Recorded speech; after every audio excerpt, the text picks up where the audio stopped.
Okay, so like right now you're telling us your intro for the horrific story. Okay, what were the three components again?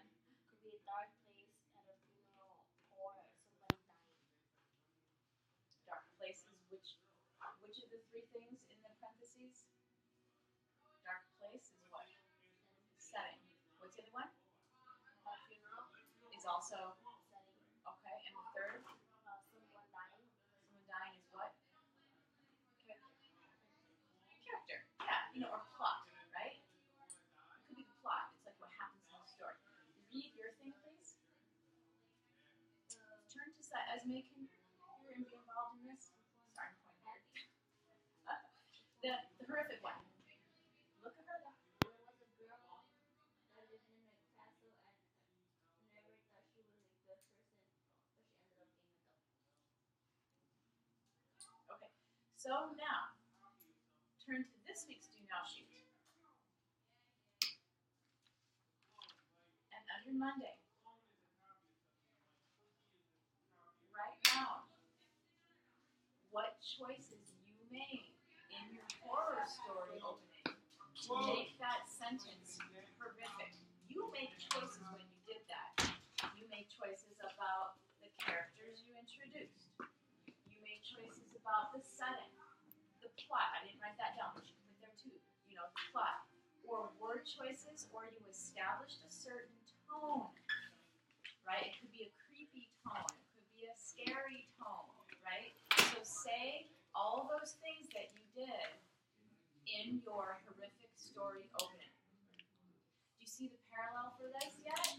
Your question that you're going to answer for Shakespeare is, what choices did Shakespeare make to start the play out the way he did? So you're practicing writing the answer for that question by using your story opening, okay? What choices did you make about character, plot, setting, mood, tone in your little tiny short story opening? So write down what you did.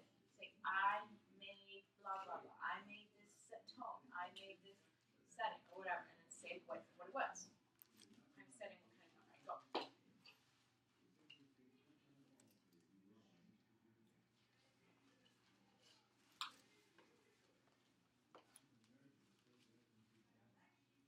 When you're ready, I'm going to repeat the directions for you, okay? But we don't have much time.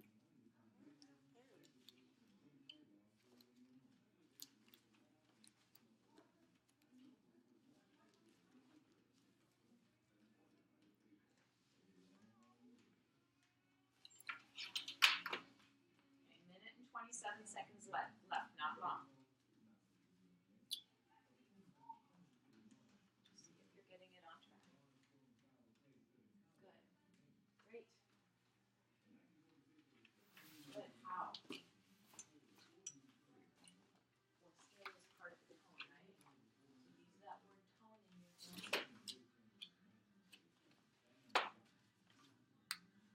the word tone or mood in your answer also. For the tone, for the mood of the whole thing.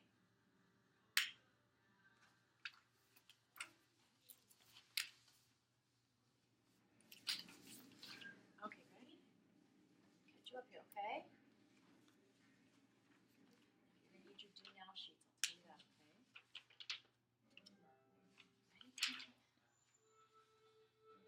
Go to last week's do now under Thursday. And you started a scary, you started a pretty story, right?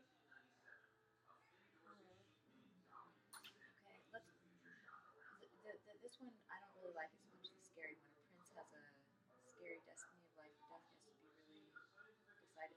I don't really understand that one as well as the beautiful one, okay? Look at the sentence.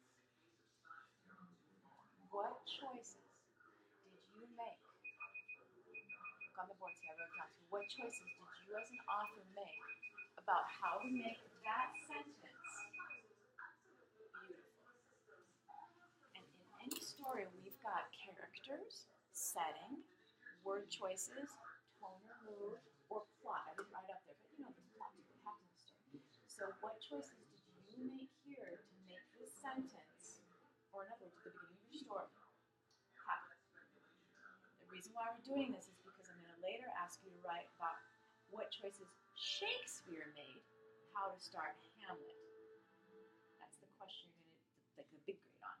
All right. So you're practicing by saying what choices you made about how to make your sentence beautiful. So in your answer, you're going to say, I used beautiful characters. I made the tone, whatever. Okay. Does that make sense? Okay.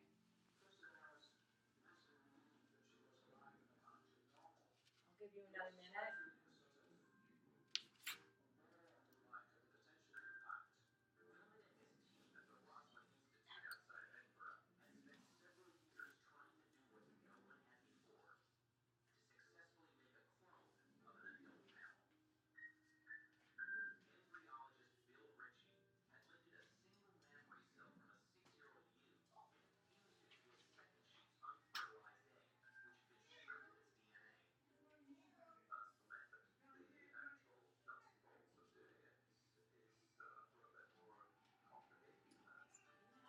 31 seconds.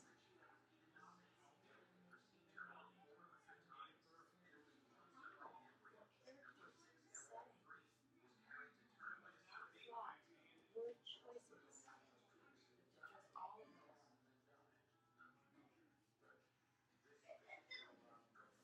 One by one. Think about the setting.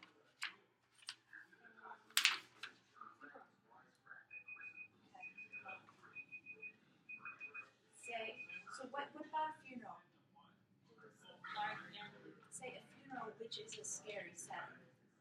That's you need to make it really crystal clear to me. Which is good, good, it's really good.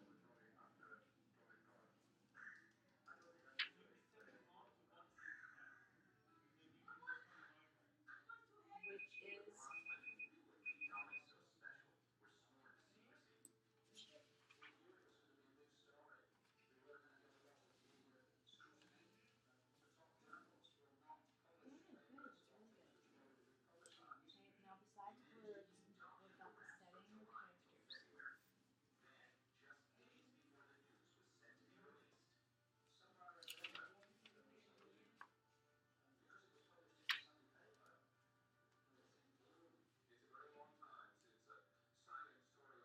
Great, good, very good. Setting, very good. Okay, you guys are getting this. I'm really happy. Yay! All right. Finish your sentence, and then we'll continue on.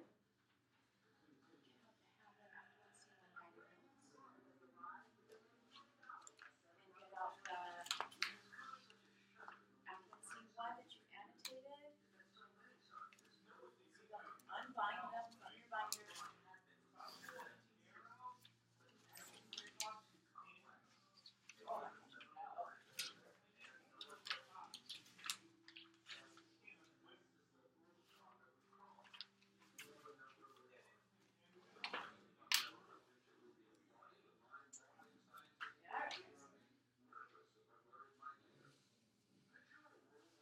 Let's go through this. I'm not going to give you the answers. You guys are going to work through this difficult language yourselves and come up with this.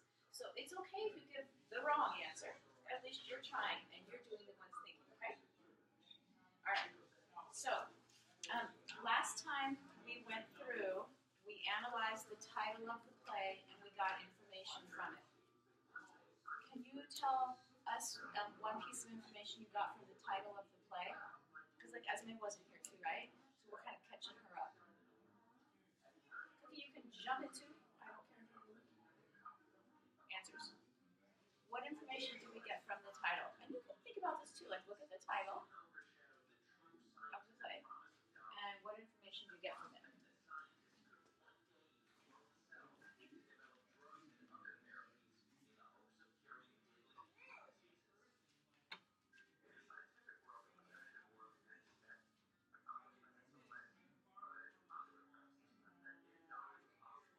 The title of the play.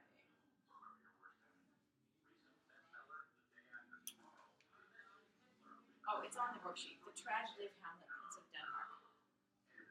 So what information do you get from that? Tragedy. It's a tragedy. Yeah. Like seriously, we know it's a tragedy. It's not a joke. They're not being ironic. What's another piece of information, Steph, from the title?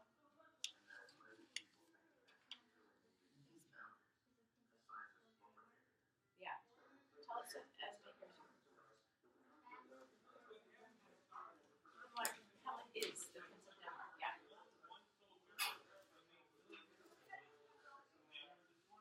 Okay, Angela, what's another piece of information we get from the title?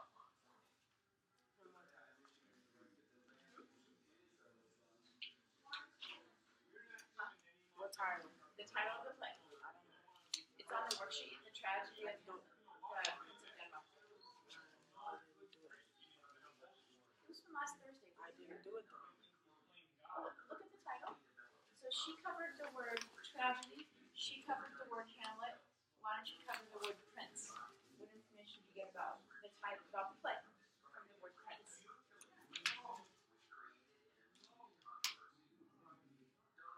is the prince?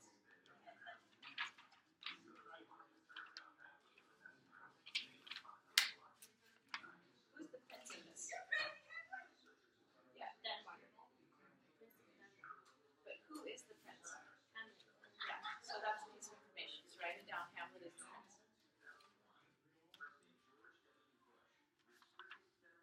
And then look at the last word. I think you have this with you. What do we have about Denmark from the title? I have the paper. It's not done, so stop asking me questions. Well, we need to work through this worksheet. So Denmark. What do we know about Denmark, guys? What can we guess about Denmark?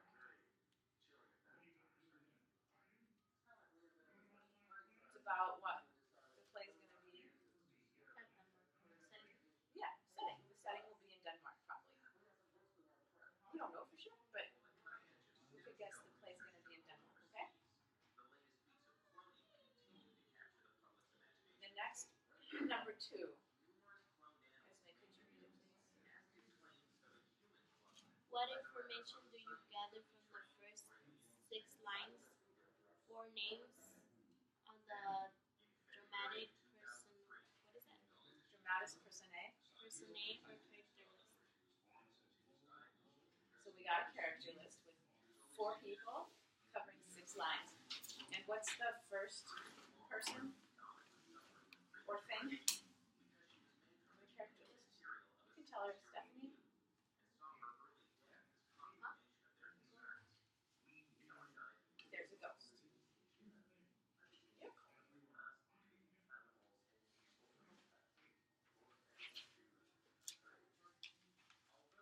Okay, and what's the next character? Tremendous personae list?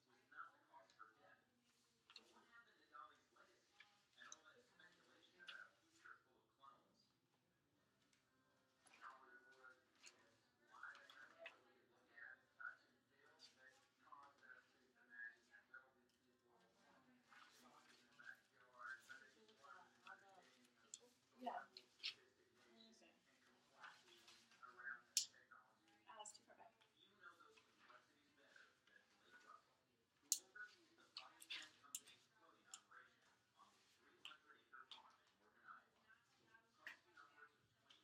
Way too far back.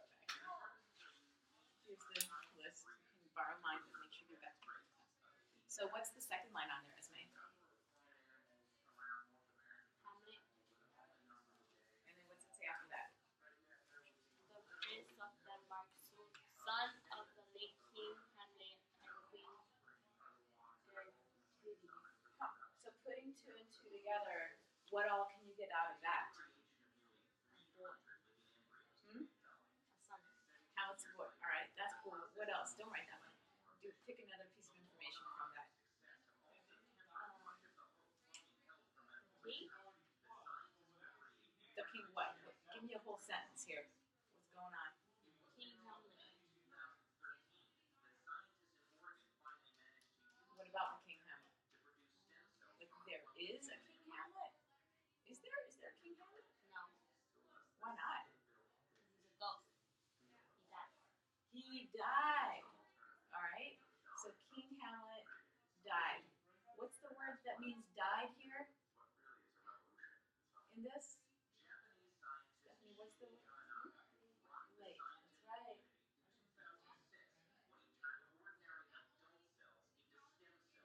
Okay, what's the third piece of information that we have from the third character? Stephanie, your turn. Queen grant to know. King Hamlet had a son. Yeah, King Hamlet had a son. And what's interesting about that situation? They were both named Hamlet. They're both named Hamlet. Thank you.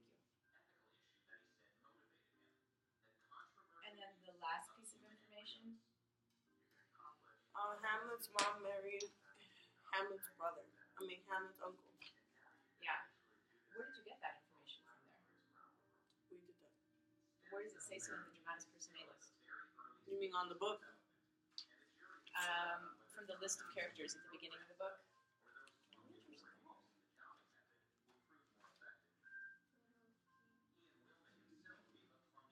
Do you have your dramatis personae list? I'm sure you do in there. Let me make a side note, you guys. Dramatis is a drama. Do you see the word drama in here? Dramatis. And then personae, it means the people, persons in the drama, right? And this is in Latin. So personae, the AE, means that it's people, and it's a genitive. It's like possessive, like the people of the play. Okay? That's why it's called dramatis personae. So what do we know about the queen? I'm sorry, that she married the prince, the uncle. How did we know that? It says widow of King Hamlet, and then what's it say? Right, King Claudius. And then on the next line it says King Claudius. Okay. Going on. After listening to the reading, which we already listened to, reread individually, circle unknown words, make at least 3 notes in the margin, and highlight mood words in orange to think about the choices Shakespeare made to begin the play.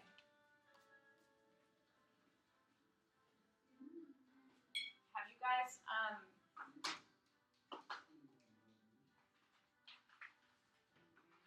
done any of that yet or no? No, right? Okay, so here's your orange highlighter. You'll have to get out your text too.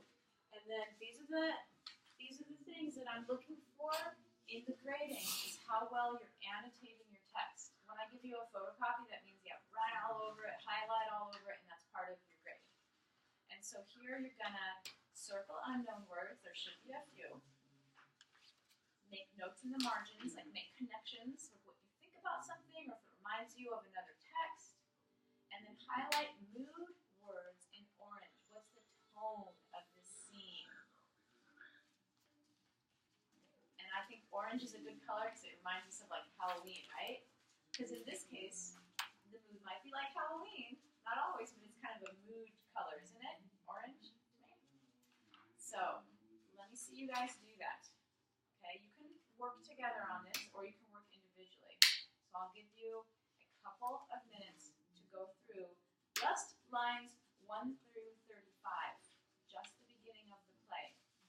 Trying to figure out, how did Shakespeare start this play? What choices did he make? Good. So you're opening up to the first page of the play. Start going through, highlighting, circling, and making notes on the side.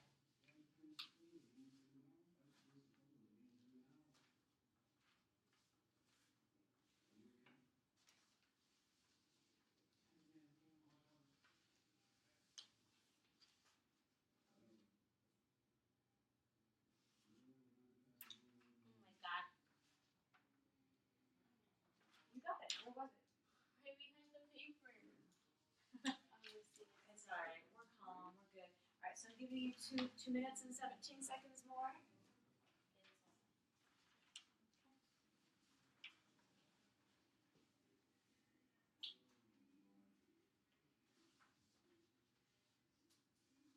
Why are we doing?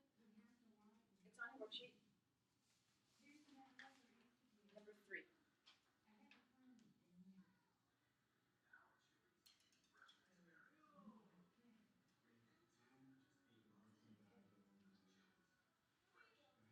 Just write your book. Good. So you're annotating the text. I like that. Okay, I'm gonna interrupt you and get you going on your text, okay? Just making sure you have it. Do you have it? Try to find it, okay?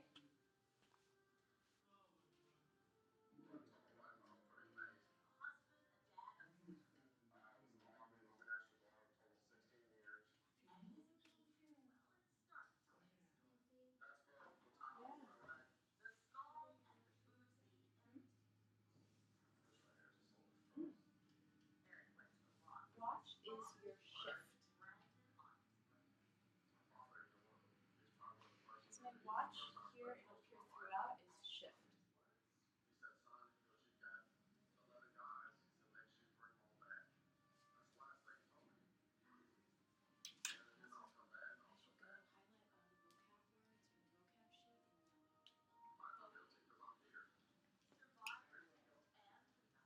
And add watch to that list.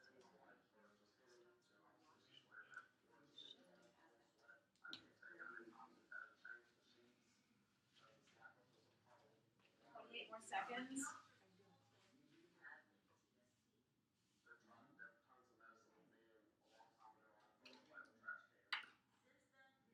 What other mood words come from?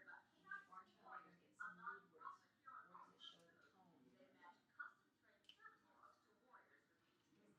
tone. All the way to line 35. So you can go on the next page too. I'm gonna give another minute because you guys need to highlight more orange mood words. Like O means what?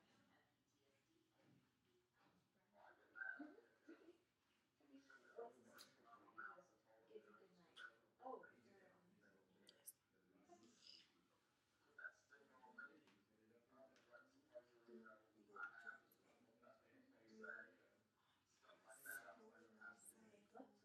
Oh, is there a flip to the next page? Oh, so that's an interesting choice. I'm glad you picked up on that.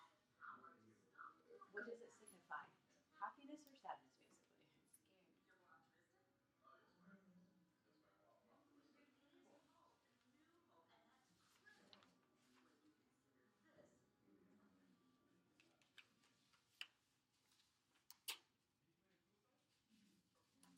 Go on the second page, all the way to line 35. Find new words.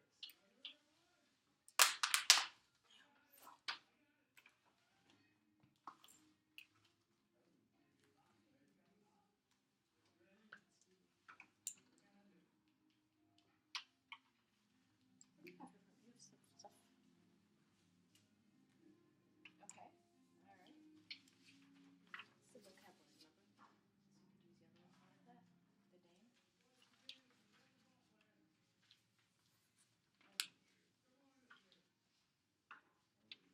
I was wrong about this stalking away. Just, walking away angrily here has nothing to do with being a pervert or like a stalker. It just means you're walking away angrily. Okay? Actually, was wrong.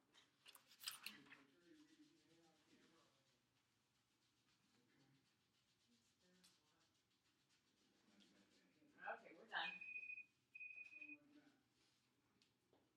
Okay, this is very interesting. What kind of mood words did you guys pick up on in the first part of the play? Scared. Scared. What proof do you have of that? Where he said Francisco, right? Mm-hmm. He said, for these reveal much things, these better. You know what? I'm sorry. When you are reading Shakespeare, can you get in the habit of first saying what line you're on? Oh, okay. Yeah. Line 8. Okay. For this relief, much thanks. 'Tis bitter cold. And I am sick at heart. So what's your point? So I think he's saying that he's really scared. He said I am sick at heart. Like basically like if anything scares saying you might have a heart attack or something. I don't know. Ooh, yeah, I really like that. You could be sick at heart if something scares you and jumps out and gives you a heart attack. Right? Because people say that. You're going to scare me to death. Right? And their heart's going to stop. That's awesome. And what about Bernardo's reaction?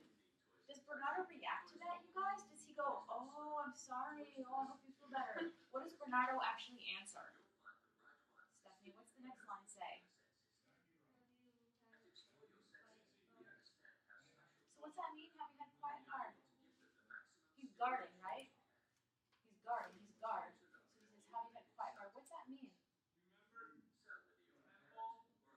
Have you had like a hard time?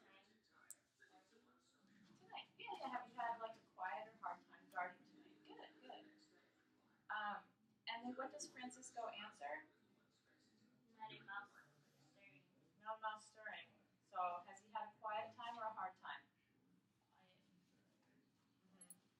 So I wonder why Francisco says he's sick at heart if he had a quiet time guarding tonight.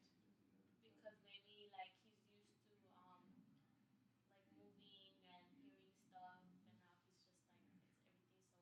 everything's so quiet. So can you say more? He's used to things moving. No, maybe like walking around more, like hearing like people walk by something, but now everything's just more silent. Could be almost unnaturally silent. Is that, could be. Yeah. All right.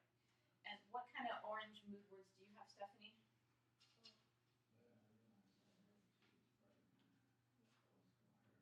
What'd you have? Oh, say it so she can hear. And get used to saying what line?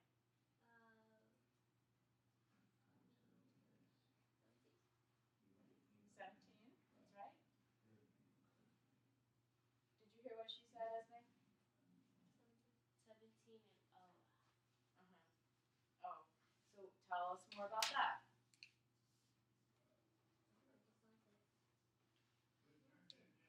Huh? He sounds scared. Okay, good.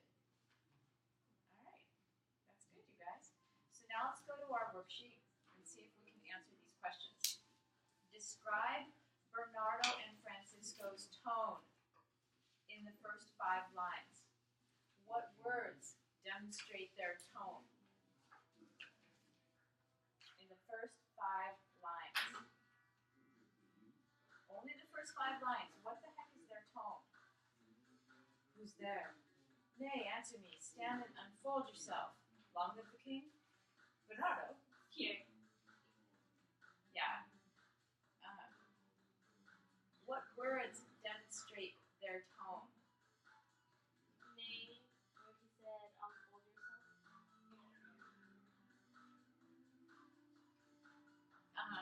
Yeah. Turn and unfold yourself. Or like, well, I would say who's there. Yeah.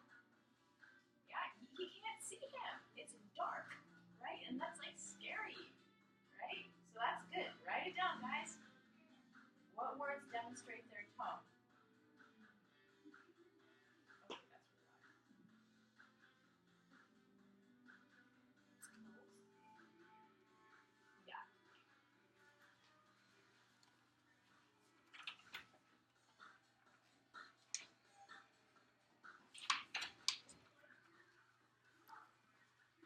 Okay, okay. All right. What is Bernardo doing in line 6? Francisco told him, you come most carefully upon your hour. Like you came exactly when you were expected. Bernardo did. So what does that mean? What's Bernardo doing in line 6? He's now struck up 50 to bed, Francisco. That's what he's telling Francisco. He's telling Francisco to go to bed. Because why? What did Bernardo just do? He's gonna take guard. guard. Who was watching it first? Francisco. Francisco. And then if he's out of there, his watch is done. And then what's Bernardo doing? He's gonna take over. Okay, so write that down for number 5. Bernardo, what's he doing in line 6? Cookie, fill this in too. What is Bernardo doing in line 6?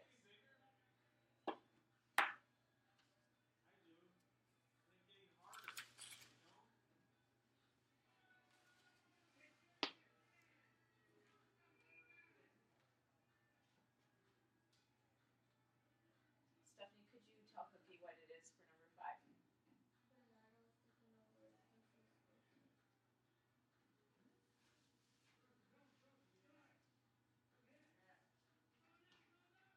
Okay, next page is number 6. The question is, what is likely the thing that Horatio asks whether it has appeared again tonight? In line 21? Horatio goes, what? Has this thing appeared again tonight? What's he talking about? Yeah, that's right. Ghost. Write down.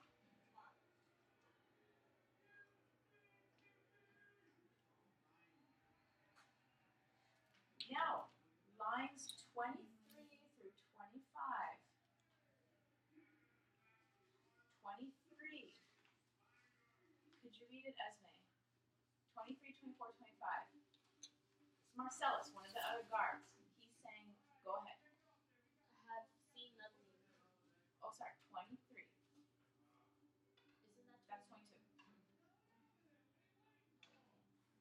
Horatio said these but are fantasy and will not let belief take hold of him, touching his breathing, Dreaded. or dreaded sign twice seen of us. Just those 3 lines. Okay. Horatio says it is but our fantasy. Horatio says it is but our fantasy. What's fantasy mean again? Imagination. It's just our imagination. And will not let belief take hold of him, touching this dreaded sight twice seen of us, or by. That's what the explanatory note says, right? Seen by us twice, twice seen by us. He says it's but our fantasy, and he will not let belief take hold of him. What does Horatio think of the ghost? That is not true. That's not true.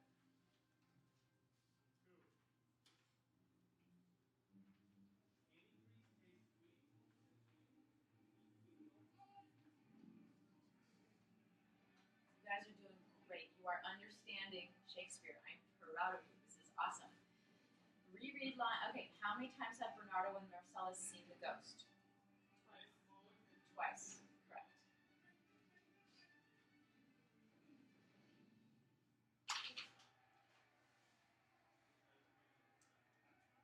Okay, guys. You are going to use the last 4 minutes of class to flip to the second page of this and do the quick write. You're going to do just like you did for your little sentence. You're going to say, what choices does Shakespeare make about how to begin the play? How do these choices contribute to meaning and aesthetic impact? Remember, aesthetic impact means ever pertaining to beauty. How does Shakespeare make this text beautiful? But also, how does he start this play? What characters does he introduce? If it's a scary tone, what scary character does he introduce? What are the characters? How are they acting scared? What's the setting?